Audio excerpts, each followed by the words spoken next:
Hola a todos y todas, bienvenidas y bienvenidos a una nueva edición de Crónica Socioambiental, Voces de los Territorios. El día de hoy conversaremos sobre un tema de suma relevancia para el presente y el futuro de las generaciones, el cambio climático.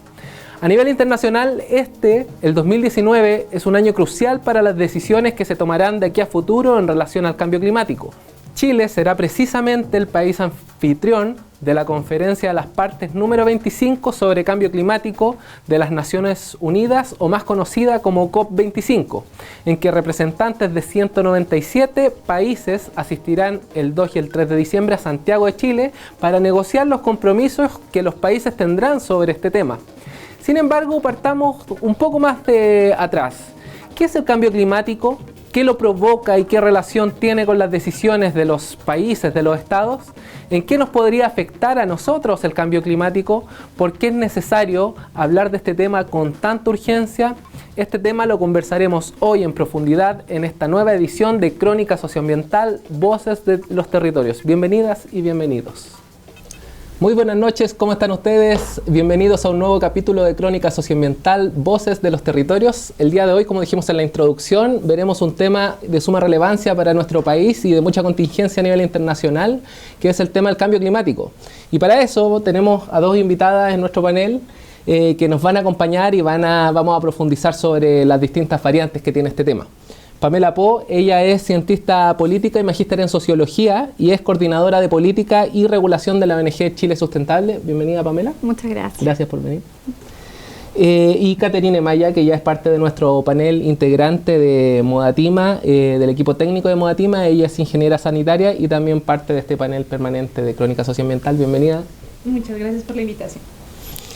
Bien, vamos al grano, porque este es un tema, tenemos poco tiempo, tenemos un tiempo limitado para conversar un tema que tiene muchas aristas y es súper complejo, pero lo vamos a tratar de hacer lo más pedagógico posible para que la gente en sus casas entienda las distintas dimensiones que todos los días estamos hablando de cambio climático, pero que logremos procesar a qué nos referimos de cambio climático, porque yo hablando en la calle con cualquier persona, con tu familia, con los niños, te tienden a preguntar, no, si el cambio climático está afectando a la población, afecta, qué sé yo, el derretimiento de glaciares, la situación de la sequía en Chile, la situación de la Amazonía hoy día que está tan contingente, los incendios forestales que hubieron hace 2 años en Chile, o sea, un sinnúmero de temas que tienden a asociarse al cambio climático.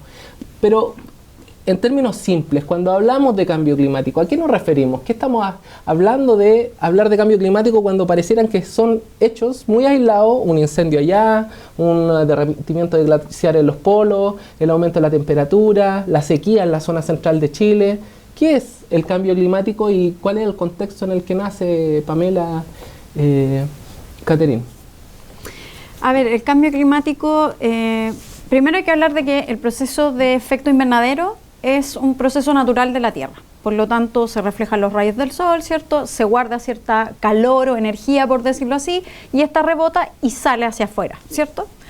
Lo que está pasando hoy en día es que por tantas emisiones de CO2 que se está produciendo, ¿cierto? En exceso por el modelo antropocéntrico que tenemos, en el fondo que hemos explotado todos los recursos naturales, en el fondo emitimos un montón de emisiones, eso se queda atrapado, en el fondo no alcanza a salir de la Tierra, no alcanza a rebotar y salir, por lo tanto tenemos una concentración que este efecto invernadero que es natural de la Tierra, ahora se está llamando calentamiento global porque en el fondo calienta la Tierra, o sea, guarda todo el calor. O sea, el efecto invernadero es un fenómeno natural. Exacto. El problema es cuando se empieza a concentrar ese calor o esas emisiones. Claro. Sí, de hecho el efecto invernadero hace que la temperatura mantenga como un promedio de 15 grados, ¿no? Como la temperatura en toda la Tierra. Ideal. Ya. Si no se tuviera ese efecto invernadero tendríamos menos 18 grados, entonces tendríamos la Tierra pues congelada. Entonces son diferentes gases los que componen, digamos, esa delgada capa, incluido está el oxígeno. Exacto. De nuestra atmósfera. Entonces los gases de efecto invernadero ellos atraen, ellos retienen la energía y luego la liberan. Entonces, claro, eso es lo que tú comentas, que hace que reboten los rayos, entonces se mantenga ese efecto, ese calor dentro de la Tierra. El problema es cuando esa concentración de los gases aumenta, que no solamente es el CO2, también es el metano, que es incluso 20 veces o más veces más potente que el CO2, está el óxido de nitrógeno, está el ozono, que de hecho es súper tóxico a niveles bajos de la atmósfera, o sea, ya cuando entra en contacto con nosotros. Entonces, todo esto tiene múltiples efectos se generan variaciones climáticas muy fuertes. El mismo calentamiento hace que salga más vapor de agua y eso genera una retroalimentación positiva porque hace que a su vez también el CO2 siga calentando más, pero es el CO2, digamos, que es el que inicia como el ciclo. Y todos cuando tú hablas, por ejemplo, de los mercados del carbón y todo esto lo han estandarizado hacia el CO2, por eso siempre hablamos de CO2, pero hay otros gases. No es solo el CO2, no solo ¿y el en CO2. qué actividades, de dónde sale el CO2 que ha llegado a tal punto de generar este calentamiento climático a nivel global? Que uno podría decir, claro, la actividad humana va contaminando, o sea, todas nuestras actividades contaminan. Y eso, la concentración y la sumatoria de todas esas actividades son las que van generando el cambio climático. O sea, el principal es la combustión en el fondo, combustibles fósiles. O sea, el carbón, el petróleo son los que han generado como el CO2. En el fondo, la concentración de la utilización de los combustibles fósiles desde la revolución industrial en adelante es lo que aceleró el cambio climático. En el fondo, siempre se ha dicho que el cambio climático, han habido cambios climáticos naturales en el fondo, pero en este caso es producido por los humanos, totalmente antropocéntrico. Y por otro lado, el otro gas que es muy importante, que lo mencionó acá la compañera, es el metano, y eso es la agricultura, o sea, la ganadería en el fondo. En este caso, el consumir carne de vacuno es tremendamente contaminante dado la liberación de metano y bueno, la huella hídrica que tiene la carne, que también es sumamente importante. Una cosa es la producción de metano y lo otro es la deforestación que se produce también, porque en el fondo el problema de la Amazonía tiene que ver con el desmonte de grandes partes de terreno para plantar soya, por ejemplo, o para ganadería. Entonces en el fondo se produce deforestación, que es los árboles mitigan por una parte, y si tú los cortas, vuelves a generar más CO2 y nos absorbe en el fondo. O sea, tenemos varios, como para hacer una síntesis, tenemos el tema de la emisión de contaminantes, de CO2 por los combustibles fósiles. Exacto. Tenemos el gas metano a través de la carne y toda una industria que hay de la carne, porque todos consumimos carne, y detrás de eso hay montones de industrias que van nutriendo, por decirlo así, un sistema de consumo de carne. Claro. Todos consumimos carne y eso está basado en la industria. Y también hay otros... La agricultura, tú decías, también es emisora en términos de emitir gases de efecto invernadero o de CO2 o metano. No sé específicamente, yo creo que ahí son otros químicos igual, porque piensa tú que se ocupan muchos pesticidas en la agricultura. Entonces también tiene un impacto en esos niveles. Y por otra parte, pero yo creo que principalmente está el sector energía, ¿cierto? Que el CO2, que tenemos las fuentes móviles y fijas, y el tema de la carne. Yo creo que esas son las dos industrias que están produciendo en el fondo los gases y emitiendo. Okay. Y las industrias a nivel mundial, por ejemplo, Estados Unidos y la China, que incluso ya lo superó, tienen sistemas de generación de energía térmico, donde usan carbón o petróleo para producir la energía eléctrica y mantener andando todas las fábricas que nos surten de todos estos productos de diferentes tipos a los que estamos acostumbrados como sociedad, ¿no? Ese nivel de consumismo tan elevado, eso es lo que hace que constantemente se abran más centrales termoeléctricas, que se abran más fábricas, que se emitan más gases, porque toda esa reconversión de la industria, hacer producción limpia, es costoso y se requiere, digamos, como de una voluntad también política que se puede hacer, pero si los empresarios no se ven forzados a hacerlo, ellos pues simplemente continúan con su proceso porque a ellos lo que les interesa son las ganancias. O sea, tú mencionaste algo bien importante, que a nivel global no todos los países, sino todas las personas, todas las actividades tienen el mismo peso de contaminación. Tal vez, no sé, la industria de hidrocarburos para producir energía para todas las actividades humanas, productivas, etcétera, es una de las más contaminantes, la de la carne, pero también a nivel de países Tú mencionaste China, Estados Unidos, son los principales contaminantes del mundo, que son hoy día las dos potencias más grandes a nivel internacional y probablemente no son las únicas, pero son las que contribuyen más al calentamiento climático. Efectivamente, o sea, ahora, la lógica antes era como los países grandes emisores son los que tienen que mitigar más, ¿cierto? Ahora la lógica actual es todos tenemos que ofrecer algo porque esta solución no va a partir solo de los países que más emiten en el fondo. O sea, que todos se repartan la responsabilidad. No tenemos que repartir la torta porque en el fondo, claro, podríamos alegar nosotros, oye, nosotros en el impacto del desarrollo no hemos tenido un impacto tan severo. Pero si tú juntas todos los pequeños países que emiten poco, al final hacen como un 25% de las emisiones. Por lo tanto, igual la contribución de cada país va a ser importante.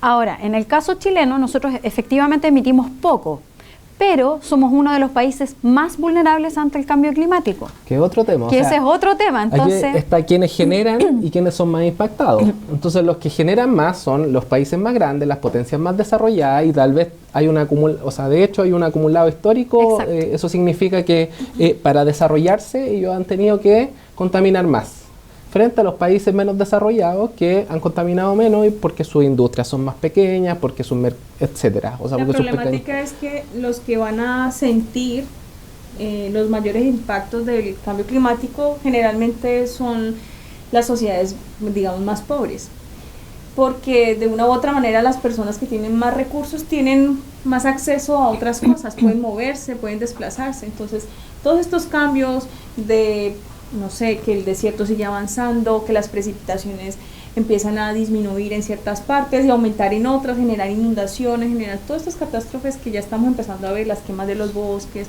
la pérdida de la biodiversidad, la agricultura va a dejar de ser productiva, entonces esto va a generar refugiados climáticos, se van a mover cantidades alarmantes de personas, entonces que son personas que, o sea, van a estar en un nivel de vulnerabilidad supremamente alto y por eso es que los países todos deben contribuir y deben estar como buscando soluciones porque en este momento se sabe que hay unos focos que generan más gases de efecto invernadero, pero la única manera de nosotros presionar esos países es como sociedad, nosotros también dando el ejemplo y partiendo de sembrar esa semilla para que las cosas cambien, o sea, nunca... Vamos a llegar a ese punto en detalle cuál es nuestro rol, pero tú tocaste de nuevo, ustedes tocaron dos temas importantes, separar por qué se causa esto, que ya lo hemos conversado, ahora estamos llegando a las consecuencias del cambio climático.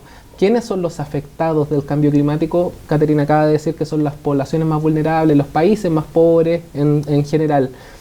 ¿Cómo se traduce las consecuencias? ¿Cuáles son las consecuencias en términos naturales a la naturaleza, pero también humanas del cambio climático que ustedes ven más fuertes y que tal vez hoy día no son tan visibles o se están recién empezando a ver? ¿Cuáles son esas consecuencias?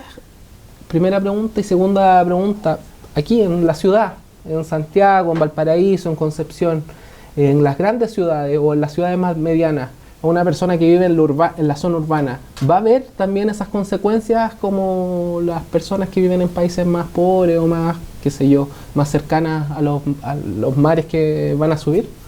A ver, en el caso de Chile, Chile tiene como alrededor de 7 de las vulnerabilidades que están en el ay, no me acuerdo cuál es el documento, pero cumplimos 7 vulnerabilidades. De esas 7 vulnerabilidades somos un país montañoso, dependemos mucho de glaciares, tenemos un extenso desierto, extensas costas, o sea, vamos a recibir un golpe en relación a nuestros propios recursos, o sea, nuestra propia naturaleza en el fondo. Claro. El país es como una isla, entonces nuestra geografía no nos va a jugar a favor, primera cosa. Dependemos mucho del agua de glaciares, entonces también ahí tenemos un problema porque los glaciares se están derritiendo y por lo tanto los que han sostenido en periodos de sequías largas el agua han sido los glaciares. Cuando ya los glaciares desaparecen no hay cómo recuperarlos. Por lo tanto ahí tenemos una de las primeras consecuencias, derretimiento de glaciares. Los glaciares son las fuentes como más es tu estables respaldo hídrico, de- es un de seguro agua. que tienes. Entonces ese seguro se empieza a derretir y empieza a correr el hilito del glaciar, ¿cierto? Es como un hielo cuando se derrite. Exactamente. Se derrite, se transforma en agua y esa agua, en el caso de Chile o en general, llega al mar. Exactamente. Y eso es grandes consecuencias son eso. O sea, el tema hídrico a nosotros nos va a pegar y ya nos está pegando. O sea, esa es una cosa. Y también ahí quiero hacer como un paréntesis, porque no todo se le puede atribuir al cambio climático. O sea, hay muchísima gente que va a querer decir, no, esto es cambio climático solamente. Y el problema en Chile también es que tenemos un modelo de desarrollo extractivista. ¿Qué Entonces, significa que sea extractivista? que en el fondo dependemos netamente de extraer recursos naturales. Entonces, nosotros estamos apoyados en la gran minería, en la salmonicultura, en la producción de monocultivos, en este caso pino, eucalipto. Entonces, son actividades que hoy en día están poniendo en riesgo al país, porque la verdad es que no estamos generando otras actividades. O sea, en Chile, yo lo siento, pero podrán haber una que otra cosita como Corner Shop, que es, por ejemplo, una aplicación para comprar y como que recién estamos innovando, pero la verdad es que estamos a años luz de países que tienen innovación tecnológica, o que sea, que llevan a sus economías a otro estadio. O sea, eso significa que la economía depende de básicamente la extracción Recursos de naturales. recursos naturales, los exportan. Y es una economía hemos rentista.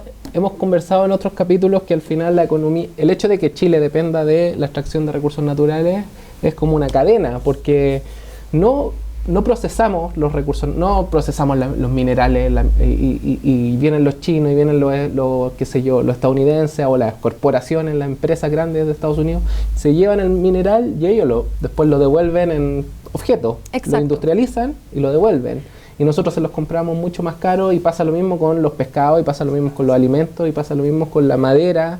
Entonces al final lo exportamos y todo viene de vuelta, pero el costo de eso y en relación al cambio climático, ¿cuál es el balance? El balance en ese sentido es que yo diría que estamos ahí como balanceados, o sea, yo diría que estamos como en un 50-50. El problema del tema extractivo que yo veo es que lamentablemente el país no se va a poder preparar para enfrentar el cambio climático. ¿Se entiende? O sea, cuando tú tienes una constitución del 80 que dice que el agua es privada, lo que te ocurre es que cuando tú quieres modernizar tu ley para adecuarla al cambio climático, no puedes, porque el agua tiene propietarios. Y son los privados. Lo hemos conversado en capítulos anteriores, Exacto. el tema del agua. O sea, el sistema Entonces, de agua en Chile lo tienen los privados y por lo tanto el privado decide y el Estado no puede ¿cómo el meterse. Estado administra el problema del cambio climático? Claro. Y yo creo que ahí es donde tenemos una primera gran consecuencia de que seamos extractivos y que además tenemos este gran problema. Y en cuanto a las consecuencias que la gente va a sufrir, en el fondo, la persona de a pie acá en Santiago, en Gran Concepción, yo creo que lo vamos a sentir por una parte en el tema hídrico. Yo me estoy ya empezando a imaginar que Santiago quizás va a llegar a un momento en que si esto sigue avanzando, la sequía no para y no llueve, en el fondo es que vamos a tener racionamiento de agua. En algún momento hubo racionamiento de luz en el 97. Entonces quizás ahora con las renovables no es necesario tener racionamiento de luz porque tienes energía eólica y solar, pero sí en el tema hídrico. Y yo creo que ese es uno de los problemas que vamos a enfrentar el ciudadano de a pie, que le gusta la vida santiaguina urbana, tiene ese grave problema. Tú lo mencionaste, Catherine, en esa afectación a la vida diaria, porque al final todo tener agua en la llave en Santiago es un problema, porque todos nos levantamos, queremos bañarnos. Ya vimos lo que pasó en Osorno. Entonces ya vimos lo que pasó en Osorno. Aquí en Santiago también ha pasado, cuando cortan 4 días el agua y hay una desesperación total y hay un caos porque es un bien básico. ¿Afecta a todos por igual, por ejemplo, los cambios las consecuencias del cambio climático, como por ejemplo el tema del agua? Pues yo pienso que en algún momento sí. Ya no va a haber a dónde huir, no va a haber a dónde correr, no va a haber, no sé si exactamente a todos, habrá una pequeña parte de la población que va a tener las formas de irse a otros países donde todavía queden ciertos recursos o donde el cambio climático, digamos, sus afectaciones no sean tan sentidas porque las temperaturas van a subir, todo se va a poner muy complicado.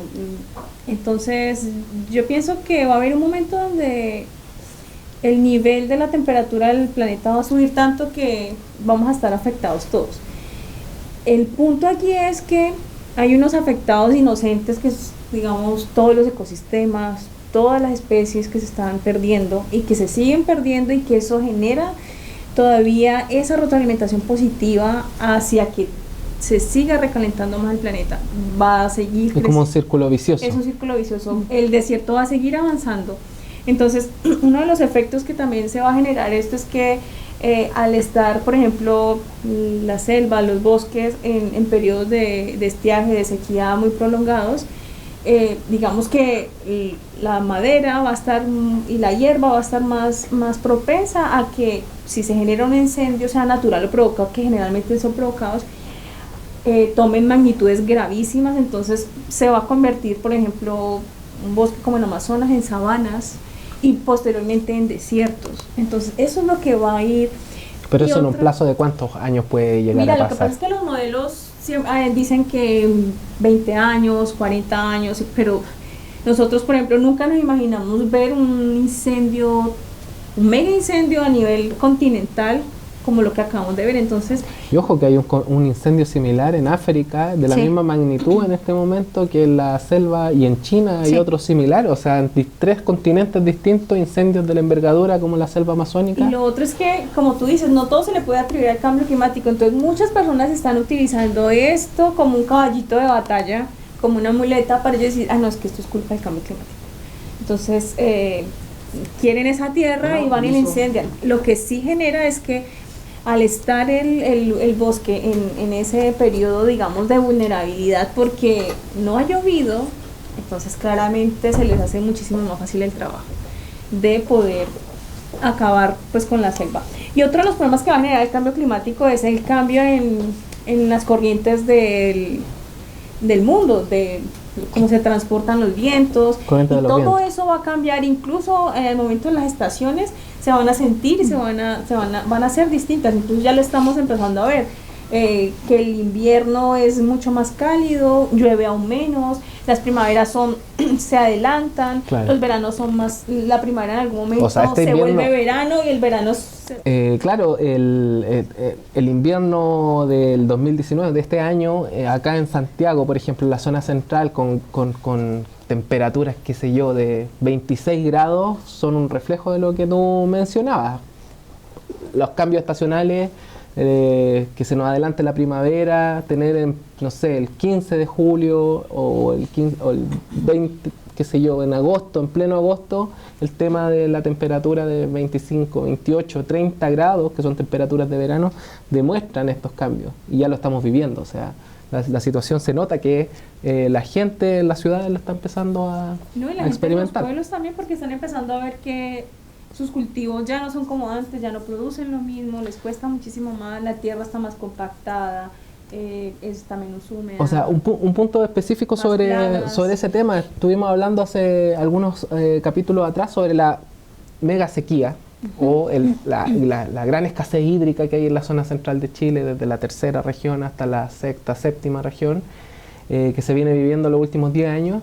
Y ¿qué tanto de causa de esa sequía o de esa escasez hídrica que estamos viviendo tan grave y tan aguda? Algunos estudios dicen que es que no tiene precedente en los últimos 100 años. O sea, desde que hay mediciones no tiene precedente esta sequía que se está viviendo en la zona central.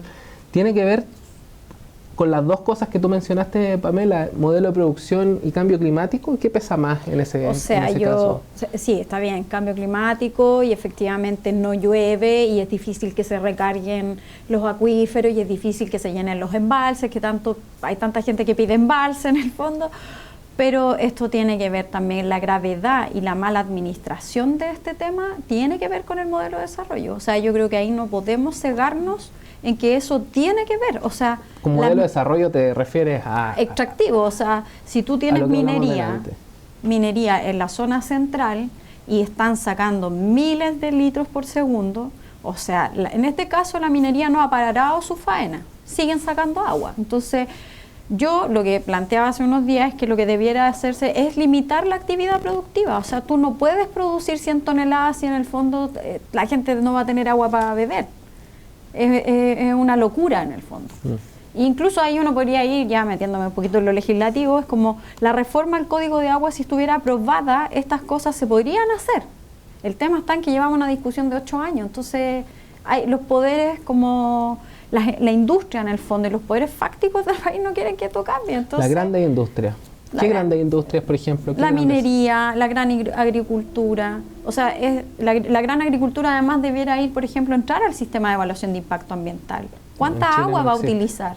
O sea, es una industria que está fuera del sistema. Y es el sector que utiliza más agua y que consume más agua. El 80% prácticamente de agua se lo lleva la agricultura y no está dentro de los marcos de la evaluación ambiental en Chile. Sí, claro. Entonces, en el fondo, cuando tú estás afectando las cuencas y le estás sacando al río el agua, es muy difícil que se preserve la vida en el fondo de la cuenca hacia abajo, en el fondo. Entonces, en el fondo, debiéramos estar evaluando la situación y por lo menos tener la actividad, la gran agricultura no es inocua en el fondo en el medio ambiente. Utilizan pesticidas. O sea, ellos se venden como que no fuesen de bajo impacto, como que no se impactara. Y aparte que se venden como que si fueran pequeños campesinos y no es el punto. Si uno no quiere que el pequeño campesino de sobrevivencia en el fondo entre al servicio de evaluación de impacto ambiental, pero te aseguraría que los grandes le dirían a los pequeños que les van a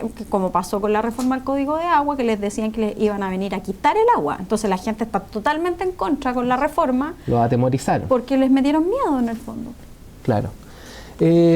Pasando a un tema más global también, o sea, volviendo al tema global, porque ya hablamos de las causas del cambio climático, hablamos de las consecuencias del cambio climático, las personas que podrían ser afectadas, los distintos tipos de países que podrían ser afectados, etcétera. Cómo funciona en Chile también esas consecuencias. Hoy en día se encuentra en trámite la ley de marco del cambio climático, ¿cierto? Que la está impulsando este gobierno. Y estamos en un contexto, lo dijimos en la introducción, de que este año se discute y se da en Chile una conferencia internacional donde vienen todos los gobiernos de 197 países a debatir la negociación de cambio climático que se da cada 2 años. Esta es la versión 25 de lo que se llama la COP25, la conferencia de las partes, y que va a ser en diciembre aquí en Santiago de Chile. Van a venir representantes de los distintos países del mundo a debatir sobre esto. En este marco, el gobierno propone esta ley de cambio climático, probablemente haciendo alarde de que tenemos una ley de cambio climático y tratando de demostrar que Chile es responsable en la materia. ¿Cuál es la opinión que tienen de esta ley que se está impulsando? A ver, yo creo que se puede celebrar de la ley, entre comillas, del anteproyecto que estuvo en consulta ciudadana hasta hace muy poco, el hecho de la carbono neutralidad al 2050. ¿Qué significa la carbono neutralidad? En el fondo es que todo lo que emitamos se va a compensar.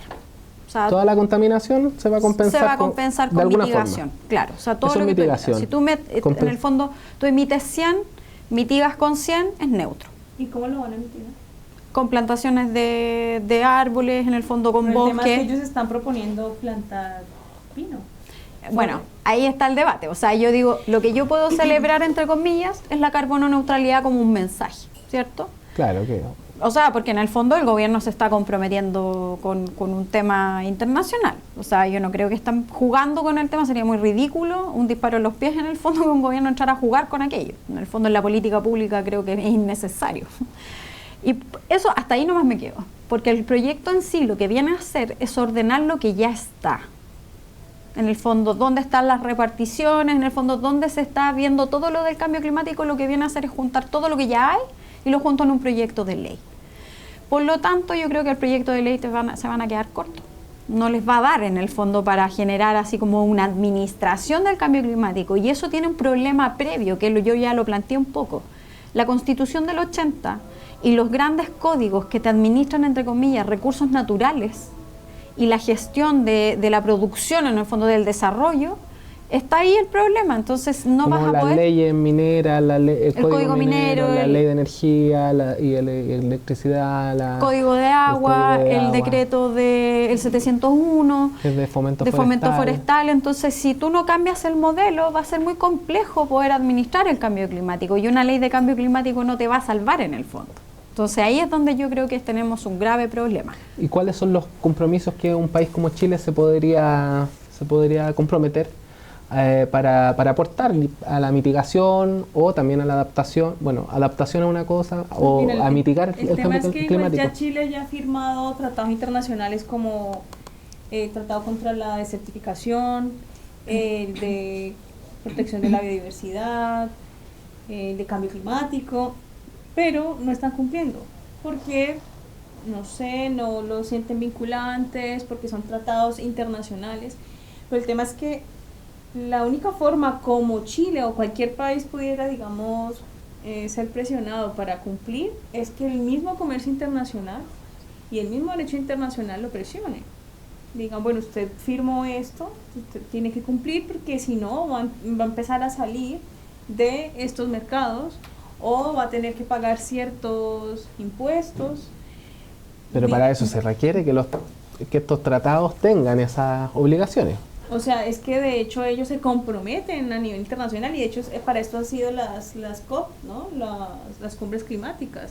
Ellos vienen, todos los países vienen asistiendo de cumbre en cumbre, comprometiéndose a cosas, pero no lo hacen porque al final se vuelve un tema protocolario, político, pero de una mala política, es más del figurar, de la foto, del decir estamos haciendo. O sea, había un dato desde que se creó la primera COP, la primera conferencia de las partes, y hoy día estamos en la versión 25, han pasado 25 negociaciones que son cada 2 años esas negociaciones se han venido dando hasta la versión 25 y la contaminación ha aumentado como 3 veces solamente desde que empezaron las COP. O sea, eso demuestra que hay un fracaso detrás de esta negociación porque en la práctica no ha contribuido a enfrentar el cambio climático, sino que está, no sé cuál será el objetivo, a lo mejor es un gran encuentro para tratar de hacerlo, pero en la práctica es tan avasallador el sistema de producción, de energía, de contaminación y de consumo que no... No es solo el sistema de producción, sino también en cómo volvemos los territorios de nuestros países sunideros, cómo capturamos esos gases de efecto invernadero, en este caso el CO2. Entonces ahí tendríamos que empezar a recuperar el bosque nativo, empezar a recuperar ecosistemas de manglares, empezar a recuperar muchos ecosistemas que también son sumideros de estos gases de efecto invernadero y que también ayudan a ser reguladores del clima. Por ejemplo, hay situaciones gravísimas que se pudieran desencadenar en caso de que la temperatura siga subiendo hasta el 1.5% o más, porque claro, incluso pueden pasar cosas que en Groenlandia se derrita el permafrost, que es este suelo que está completamente, digamos, congelado. Además de que muchas edificaciones se van a venir abajo, todo ese suelo se va a liberar, todo ese metano. Entonces dicen que eso es más o menos 150 años de emisiones de gases de efecto invernadero que están ahí detenidas. Y de hecho todavía no se puede saber exactamente cuánto es. No se cuantifica. Entonces imagínate, por eso es que los países tienen todos que hacer algo, que era lo que tú decías, tenemos todos que repartirnos la responsabilidad, porque esto es un sistema, el planeta es un sistema vivo y está todo interconectado y resulta que toda esta masa de gases empieza a circular, a moverse por todo el globo terráqueo, entonces lo que se produzca aquí afecta a todos. Justamente lo que tú decías, Catherine, el panel intergubernamental para el cambio climático, que es como una plataforma donde hay también representantes de los distintos gobiernos, de los distintos países, y donde se han realizado diversos estudios, plantea que solamente con el aumento de 1,5 grados promedio de la temperatura en el planeta, se generaría un impacto grandísimo en la temperatura de los océanos, el derretimiento de los glaciares, y cambiaría un poco la fisonomía de cómo es la Tierra hoy, el planeta completo. O sea, 1,5 grados, uno dice 1,5 pareciera que es poco, 1,5 para la Tierra, para un ser humano 1 grado ya es fiebre, pero para la Tierra es muchísimo. ¿Cuál es el ámbito de acción que tienen los estados? Tú estabas mencionando algunas cosas. Los estados, los países para comprometerse. Mira, yo me comprometo como Chile, como Argentina, como Perú, como Colombia, los países relativamente pequeños o medianos, para contribuir al cambio climático? ¿Cuáles son las acciones que podrían impactar? Uno, tú mencionaron el tema de la forestación de bosque nativo. ¿Qué otro tipo de acciones se pueden comprometer los estados? O sea, en el caso de la COP, lo que se negocia son las emisiones. O sea, en el fondo no se negocia, en el fondo es mitigación en el fondo del cambio climático, en el fondo cuántas emisiones tú vas a mitigar, cómo lo vas a hacer, qué planes vas a tener, ¿ya? El Acuerdo de París lo que pretende es mantener la temperatura al 1,5 en el fondo. Ahora, Naomi Klein lo plantea en su libro, Esto lo cambia todo, me parece que es. La cifra de los 2 grados que se manejaba hace unos años atrás es una cifra política. No es es como si yo te dijera, mira, la verdad es que tenemos que contenerlo en 1,8 para tú seguir haciendo lo que estás haciendo hoy en día, que seguir el mismo modelo de desarrollo, seguir con las mismas estructuras. O sea, aguanta el planeta. Es como lo que yo creo que aguanta, porque en el fondo es una cifra política, porque dijeron 2 grados y es como ya, con 2 grados parece que podemos seguir haciendo lo mismo y no estamos en peligro. El IPCC lo que viene a decir con el 1,5 es como estamos en grave peligro.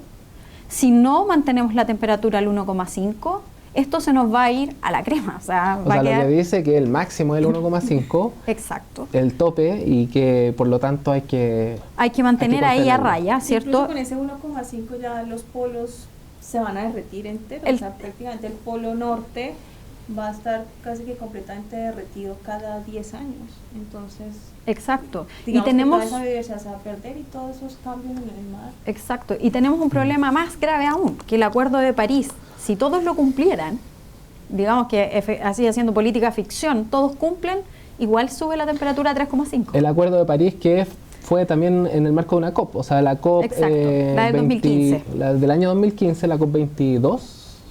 Parece 22, por ahí. Bueno, por ahí, del año 2015. 21. La COP 21. La COP 21 fue en París y ahí hubo un acuerdo relativamente sobre algunos temas centrales, entre ellos el 1,5 grados de temperatura, entre ellos. Hoy día siguen en conversación y en discusión este tema. ¿Es lo central de las negociaciones y de los acuerdos? ¿Ustedes creen que realmente debatir sobre 1,5, 1,8, 1,3 es el...? Yo creo que lo central es los 1,5, mantenerlo ahí, y lo central es que los países petroleros y los países que están negando que existe el cambio climático, en el fondo cedan y entren y respeten. ¿Qué países niegan acuerdo. el cambio climático? En este caso tenemos a Estados Unidos con el presidente Trump, que niegan el cambio climático o lo ven como una oportunidad. O sea, Obama, en el fondo, entra al Acuerdo de París, sale Obama y llega Trump y la cosa se pone en peligro, en el fondo. Trump dice que no existe y dice, no, me quiero salir de esto, en el fondo. Ven como una oportunidad de negocio. No sé si vieron la noticia hace poco tiempo atrás, que el tema de que quiere comprar Groenlandia, o sea, en el fondo estamos hoy en día, en el caso de Estados Unidos, Brasil por otra parte con Bolsonaro, terrible. Estamos con negacionistas que en el fondo están llevando al despeñadero el sistema político y el sistema mundo, en el fondo, porque están tensionando permanentemente el sistema en la cual requerimos que nos pongamos de acuerdo. O sea, si no nos ponemos de acuerdo, y estas son potencias en el fondo, quedamos a la deriva de lo que los países que niegan esto en el fondo ponen en jaque al resto del mundo. Claro. Vamos de un plano tan global a un plano mucho más concreto. Hay un movimiento internacional que se llama Viernes por el Futuro, Fridays for Future. Viernes por el Futuro es un movimiento que nace en países europeos de jóvenes que empiezan a protestar los viernes por el cambio climático y hacen acciones que empiezan a llamar la atención. Hay una chica que es Greta, que es quien encabeza esto, de 14 años tiene Greta, y empieza a encabezar un movimiento internacional sobre este tema. Pero ella viene luchando desde más pequeña. Desde los 14, sí. Porque ahora tiene 16. Tiene 16. Ah, ya.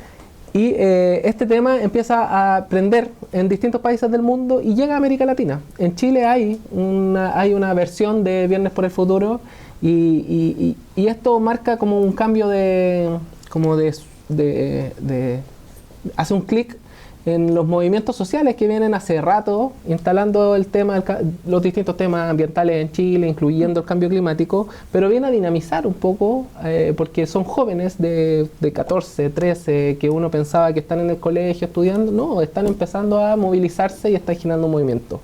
Pero no solamente son ellos, hay cada vez más gente movilizada por estos temas.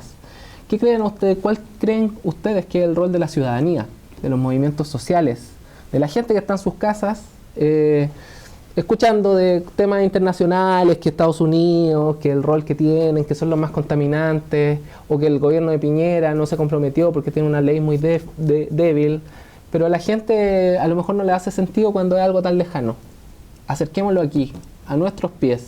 Nosotros podemos ser unos actores importantes en esto. ¿Qué creen ustedes del rol que tiene la ciudadanía, los movimientos sociales en luchar contra el cambio climático? Es una forma también de enseñarle a los demás la realidad de lo que está sucediendo y cómo cada uno de nosotros puede tomar acciones individuales para hacer los cambios. Entonces, esa es una de las maneras, porque llevan la información real a las personas. Entonces, porque los medios manejan la información, los políticos manejan la información. Y lo otro es que se van sembrando semillas y se van cambiando paradigmas dentro de las personas y que no sabemos. De pronto estás en tu casa viendo un programa de estos y tus hijos, tus nietos están viendo esto y no sabes si esto está entrando tanto a su corazón que a futuro ellos van a ser también líderes sociales, líderes políticos, científicos o personas que se dediquen en su día a día a trabajar en pro de cosas loables, en pro de proteger la naturaleza, de proteger las personas, de hacer las cosas bien. Entonces, digamos que hay una labor bien importante de un despertar. Entonces, que lo comentábamos incluso antes del programa, que me gustaría que se lo comentaran a todos, ese cambio, ese despertar espiritual y... O sea, yo creo que en términos ciudadanos y personales, individuales, uno puede hacer muchas cosas. O sea, yo sé que la envergadura del problema es tan grande que a veces nos lleva a lo que algunos dicen que es la ecoansiedad, que en el fondo te inmoviliza, porque es como, ¿qué puedo hacer yo? Aportar, claro, en el fondo grande. Quedas como ahí, ¿cierto? Pero la verdad es que yo veo y divido esto, y siempre lo explico de la misma forma, en escalas. Así como tú tienes una escala personal en la cual tú puedes modificar y hacer cambios. Hay una charla TED bien entretenida, que dura 3 minutos, de un personaje que plantea que si la gente comiera 5 días, ponte tú, vegetales y no carne, o sea, con solo 5 días, ni siquiera que seas un vegetariano completo, que es flexi-vegano o flexi-vegetariano que le llaman, equivaldría a que todo el mundo, la mitad del mundo en el fondo es vegetariana. Entonces ya hay un cambio personal que uno puede empezar a aplicar. En cómo consumo. En cómo yo consumo, o sea, disminuir los días de la carne en las casas, ¿cierto? Ya. Ahí yo creo que hay algo súper concreto. Algo difícil para una población que estamos acostumbrados a la carne. Acostumbrada a la carne, pero yo, por ejemplo, era súper carnívora, lo confieso, pero en el fondo yo ya disminuí, o sea, en mi casa no se compra carne, muy poca carne, o sea, ni siquiera de vacuno nada. De pollo, ponte tú, 1 kilo, así muy poco, ¿ya? Entonces esta transformación aporta muchísimo, baja muchísimo. Exacto, esa es una forma, y ahí tenemos una escala individual, ¿ya? Y que es a tu grupo familiar. Que hay mucha gente que también, qué sé yo, ya no deja de andar tanto en auto y anda más en bicicleta, que todos estos cambios personales tienen un impacto, o sea, primera cosa, porque aparte tiene un impacto cultural. Yo creo que eso es lo más importante. A veces, por ejemplo, alguna gente dice así como, oye, yo separo la basura y después viene el camión y la junta toda. Claro, probablemente hay municipios que no tienen la forma de recolección separada, pero el hecho que tú ya tengas el ejercicio de separar la basura, empiezas a instalar una cultura. Claro. Eso ya es una cosa, escala personal. ¿Cuál es la segunda escala? La escala comunitaria. O sea, yo creo que si uno tiene posibilidad de participar en una junta de vecinos, organizarse, hacer puntos limpios, huertos urbanos, todo eso tiene un impacto. El huerto urbano además trae polinizadores, o sea, tienes ahí una cadena que empieza a funcionar, ¿cierto? Entonces lo comunitario es sumamente importante. En Chile las ollas comunes tuvieron un impacto y la comunidad funcionó. Mira, al principio en los años 60... En plena población La Victoria que sabe del tema. De organización popular. En los años 60, ¿cierto?, era la pobreza, en los años 80 era la dictadura, ¿cierto? Entonces la gente se organizó. Hoy en día Chile tiende a pasos agigantados al individualismo, a la depresión, en el fondo un montón de enfermedades que están asociadas a esto, y hay una posibilidad de volver a mirarte con un otro y generar una escala comunitaria, porque se pueden generar soluciones desde ahí. Después ¿cuál es la tercera escala? Una escala que yo creo que ya viene en las políticas públicas, y ahí los movimientos sociales y también los ciudadanos y las juntas de vecinos también pueden incidir ahí, pero en el fondo digamos que ahí hay otro nivel. La política pública se hace en el Congreso y se hace en el Ejecutivo, ¿cierto? Entonces, y ahí podemos presionar para los en cambios. el nivel ejecutivo, ¿cierto? Participar de procesos que el Ejecutivo a veces a uno le da una lata tremenda, a veces ir a talleres o mesas que son una lata, pero en el fondo tú ahí estás haciendo el boche, en el fondo molestar a la autoridad que en el fondo tiene que ir a mejor política pública. Y en este caso está el Congreso, que es un espacio que si se ciudadaniza el debate, yo lo he visto por mi trabajo, a veces es una lata tremenda, pero si se ciudadaniza el debate, sacas el debate hacia afuera, la gente empieza a ser crítico y los parlamentarios y todos empiezan a preocupar del discurso, porque obviamente tú tienes los votos. Obviamente, y ya viene la escala, obviamente, que si aquellos que pueden aportar ya un poco más adentro siendo gobierno, etcétera. O sea, yo creo que ahí son las distintas escalas. Y todos en alguna medida podemos hacer algo. A veces uno puede estar en una o dos escalas, puedes estar en la tercera, en la cuarta, pero en el fondo yo siempre planteo que desde el lugar en el que uno está, uno siempre puede hacer algo. Eso es sumamente importante. Un mensaje súper positivo para cerrar este capítulo de hoy. Todos podemos hacer algo y todas pueden hacer algo. Y debemos hacer algo por el tema del cambio climático, un tema que si no te afecta hoy, te va a afectar mañana. Y si no te afecta mañana a ti, le va a afectar a tus hijos, a tus nietos. Entonces es importante que nos comprometamos desde hoy, que toda la población ponga temas y empiece a movilizarse desde lo más personal, como decía Pamela, hasta lo más colectivo, y que empecemos a activarnos sobre el tema del cambio climático. Muchas gracias, Pamela, por aceptar la invitación. Muchas gracias por la invitación. Muchas gracias nuevamente, Catherine, por estar de nuevo en este panel. Y nosotros nos vemos en una nueva jornada de Crónica Socioambiental, Voces de los Territorios. Hasta la próxima.